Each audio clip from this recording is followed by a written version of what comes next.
नमस्कार विद्यार्थियों, इस वीडियो में आपका बहुत बहुत स्वागत है।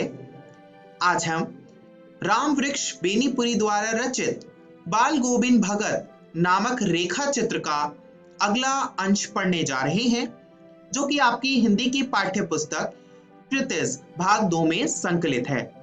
आइए शुरू करते हैं ये वीडियो और जानते हैं कि आज इस वीडियो में हम क्या जानेंगे।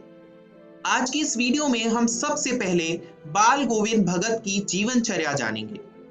आइए शुरू करते हैं ये पाठ और जानते हैं बाल गोविंद भगत की जीवनचर्या के बारे में।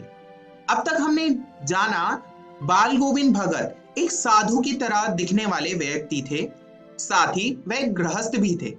आगे लेखक कहता है कि जो बाल गोविंद भगत है वे खेती बाड़ी करते थे, परिवार भी रखते थे, लेकिन बाल गोविंद भगत साधु थे। अब आपके मन में प्रश्न उठ रहा होगा कि पहले तो लेखक कह रहा था कि बाल गोविंद भगत गृहस्थ हैं, अब वह साधु कह रहा है। यहां पर लेखक बाल गोविंद भगत के चरित्र के बारे में बता रहा है कि जो बाल गोविंद भगत है वह अपने व्यक्तित्व से, अपनी सोच से साधु थे, सज्जन थे और कबीर पंथी थे, यानी कबीर की पूजा करते थे। साधु थे तो किसी ना किसी की आराधना तो करते ही हैं, तो वह कबीर की साधना करते थे। ये वही कबीर हैं जिसका अध्ययन आपने 9वीं कक्षा की हिंदी की पाठ्य पुस्तक में किया था। तो जो बाल गोविंद भगत हैं वे कबीर दास की उपासना करते थे, उन्हें ही साहब मानते थे।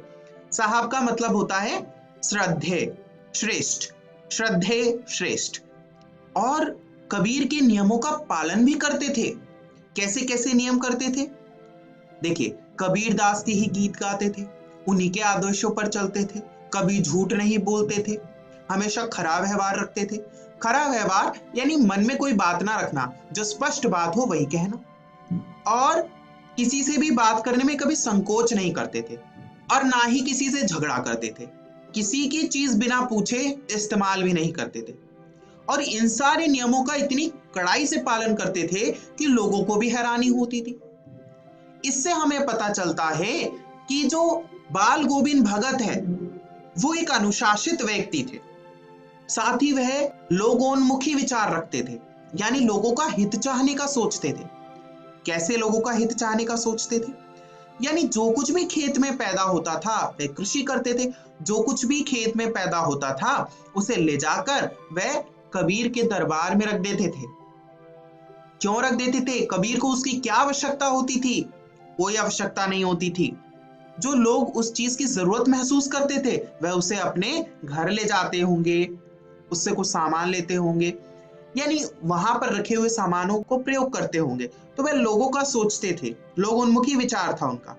साथ ही वे त्यागी थे। अपने घर की पूरी फसल ले जाकर कबीर के मंदिर में रख देना और उससे जो कुछ बचे, जो प्रसाद बचे, उसे ही अपने घर में लेकर आना और अपना जीवन चलाना। इससे मनुष्य की त्यागी प्रवृत्ति का पता चलता है। स्क्रीन पर जो आप बिंदु देख रहे हैं, ये जो बिंदु हैं वे सभी बाल गोविंद भगत के चरित्र की विशेषताएं हैं। इन सब से हमें यह पता चला कि बाल गोविंद भगत कबीर पंथी थे, जो कि बहुत ही अनुशासित थे, कभी झूठ नहीं बोलते थे, कभी किसी से झगड़ा नहीं करते थे। साथ ही वे त्यागी प्रवृत्ति के थे, त्याग करना जानते थे, उन्हें कभी मोह नहीं था संसार का, और लोकोद्धार की भावना थी, यानी लोगों का हित करना चाहते थे। आइए अब आगे पढ़ते हैं। अब लेखक कहता है कि ये सब तो उनकी अच्छी बातें हैं ही, जैसे अभी हमने कहा कि बाल गोविंद भगत के चरित्र की बहुत सारी विशेषताएं थी, तो ये सब तो विशेष बात है ही, पर लेखक को जो सबसे अच्छी बात लगती थी वो लगती थी उसका मधुर गाना। यानी बाल गोविंद भगत जो हैं वे बहुत ही मधुर गाते थे। और यहाँ पर आगे लेखक कहता है कि जो आषाढ़ की बारिश हो रही है, रिमझिम रिमझिम बारिश हो रही है और चारों ओर खेतों में चारों ओर हरियाली छाई हुई है, हल चल रहे हैं, रोपनी चल रही है, और ऐसे में जो आसमान है वो बादल से घिरा हुआ है, धूप नहीं है, ठंडी ठंडी प्रवाही चल रही है, और जो बाल गोविंद भगत हैं वो अपने खेत में काम कर रहे हैं, कीचड़ से लिपटे हुए शरीर में रोपनी कर रहे हैं। यहाँ पर आप देखेंगे कि लेखक ने कितनी विशेष प्रकार की शैली का प्रयोग किया है कि आषाढ़ के मौसम का वर्णन भी किया है और उस पूरे वर्णन को लाकर स्थापित कर दिया है पाठ के विषय की ओर, जो कि है बाल गोविंद भगत। अब देखिए कैसे वो जोड़ता है बाल गोविंद भगत से ये दृश्य।